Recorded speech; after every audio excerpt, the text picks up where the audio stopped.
후반기에 벌어지는 그렇죠. 거예요. 이게 이유가 뭐냐? 이게 이제 2년 뒤면 선거를 해야 되잖아요. 네. 그러면 맞습니다, 예. 유권자들한테 가장 어필하기 좋은 시기가 요때인 거예요. 내가 지금 의장을 하고 있고 부의장을 하고 있고 상임위원장을 하면서 노출도 많이 되고 또 그 과정에서 유권자들한테 합법적인 선거 운동으로도 비춰질 수 있는 거죠. 그러니까 이런 것들이 서로 후반기에 내가 더 자리를 갖겠다고 뭔가 좀 고집을 세우는 이유 중에 하나가 다가올 선거에 내가 좀 더 유리하지 않을까. 인지도를 올릴 수 있는 좋은 기회가 그런 것도 되는 있고 어떤 의원들 얘기를 들어보니 초선 의원들이 네. 전반기 때 아무것도 몰라서 네. 그냥 시키는 대로 한대요. 네. 근데 2년을 해보면 예. 이제 좀 알아가니까 나도 하겠다 뭐 이렇게 하면서 이게 좀 많이 복잡해진다. 교통 정리가 되지 않는다. 뭐 이렇게 얘기를 하더라고요.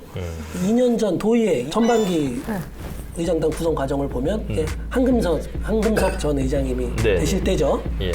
유일하게 삼선 의원이십니다. 맞아요. 전반기 의장이 누구도 뭐 거기에 토를 달 사람이 없는 거예요. 당연히 그렇죠. 추대와 비슷하게 되는 거죠. 예. 그러니까 전반기 같은 경우에는 형님 먼저가 가능한 거예요. 네. 그러니까 국장님 말씀하셨던 것처럼 네. 형님 먼저가 가능한데 후반기는 임기가 끝남과 동시에 바로 선거기 때문에 현직 프리미엄을 유지한 채로 선거를 치르는 게 훨씬 유리한 건 당연한 거니까 뭐 우리 뭐 학교에 가도 처음에 1학기 때는 서로 눈치 보지만 2학기 반장은 2학기 서로 때는 이제 하겠다고. 서로 이제 뭐 기싸움 하는 것처럼 네.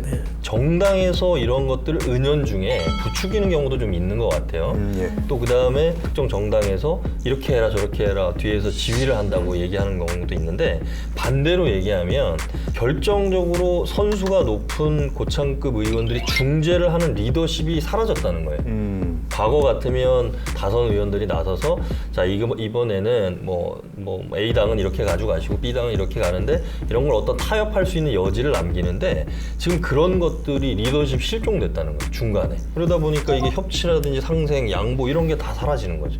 그러니까 의석이 내가 한 석이라도 많으면 네. 싹쓸이를 하겠다. 또 반대로 6석밖에 안 되는데도 의회에 농성을 했던 과거하고 비교해보면 완전 반대가 됐지만 또 그들은 그 당시에 요구했던 바를 지금은 반대로 이행하고 있는 거잖아요. 그러니까 이런 면에서 보면 야당, 정당이 다를 경우에 지방의회에서 과연 저쪽에 얼마나 배려를 해서 협치를 할 거냐가 중요하지 않고 이제는 표대결로만 무엇이든지 한다 그러면 사사건건 부딪힐 수밖에 없는 거죠. 상황 자체가. 이게 보면은 뭐 아까 말씀하신 대로 다선 의원들이 이 정리를 어느 정도 해줘야 되는 게 맞는데 요즘에는 워낙 초선들이 많습니다. 초선이 많고 이 다선 의원들도 더 이상 이제 정치에 이제 크게 욕심이 없으신 분들이 많이 있으세요. 5선까지 하신 분들이 그리고 또 말을 잘 안 듣는다고. 그렇겠죠. 네, 술 한 잔 마시면서 얘기하시면 요즘 애들 말을 안 들어 이렇게 얘기하시고 뭐 제가 듣기로 요번에 여기 후반기 원구성하는 과정에서 한 의회의 한 정당의 의원들 간에 뭐 주먹질까지 오갈 뻔했던 상황이 있었다고까지 들었거든요. 그럼 거기도 결국 다선 의원이 얘기를 하는데 초선 의원들이 그게 왜 이렇게 하니까 또 약간 좀 화가 나서 이렇게 했다는 말도 있었고 또 이게 지금 변화하는 것 같아요. 의원들의 어떤 젊어졌다는 거는 한편으로 얘기하면 또 전문성을 가진 젊은 정치인들이 지역에서 또 많이 나오고 있다. 그러니까 과거에서부터 이어져 왔던 어떤 잘못된 관행들은 또 바로잡고 싶은 욕구가 좀 있을 거예요. 하지만 뭐 그 안에서 그러면 야당과 또는 서로 다른 정당 간에 어떻게 협치를 할 것인가. 이거는 지방의회가 갖고 있는 숙명이거든요. 그래서 지금 최근에 왜 어디 전라도 김제시 의회인가요? 그쪽에서 뭐 무슨 그 지방 의원들 추태를 막 벌였잖아요. 뭐 불륜 사건도 나오고. 근데 이런 것들이 엄밀하게 얘기하면 지역 주민들 입장에서는 과연 그럼 지방 의회가 왜 존재하는 건가? 저 사람들이 맞습니다. 예. 자기네끼리 감투를 놓고 이게 과연 시민들, 도민들 입장에서 그게 중요할까요? 중요하지 않잖아요. 그들 간에는 뭐 사활을 건 뭐 싸움을 하는 거지만 그 지역에 무슨 이득이 되냐는 거지.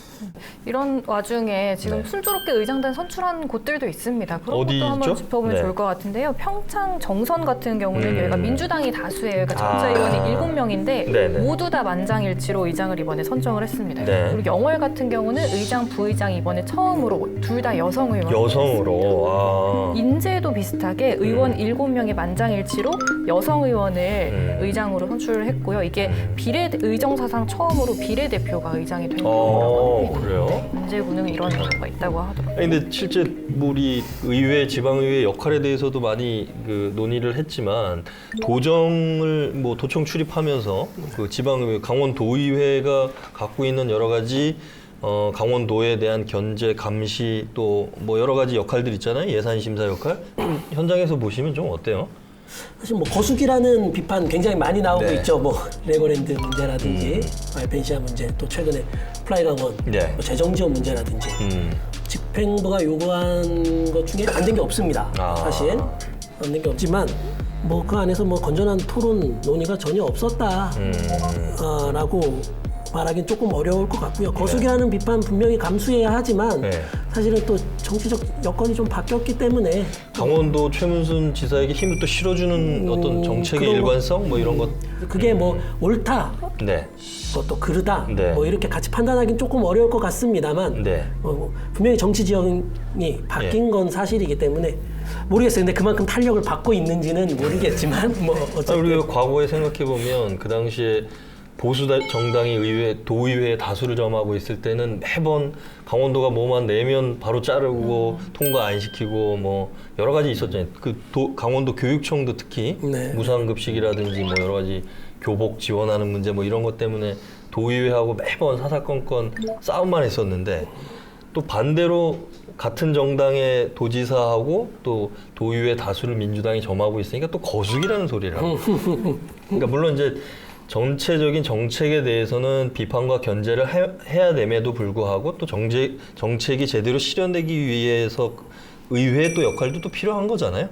그런 면에서는 또 이해를 해볼 만한 측면도 있는 것 같아요. 네.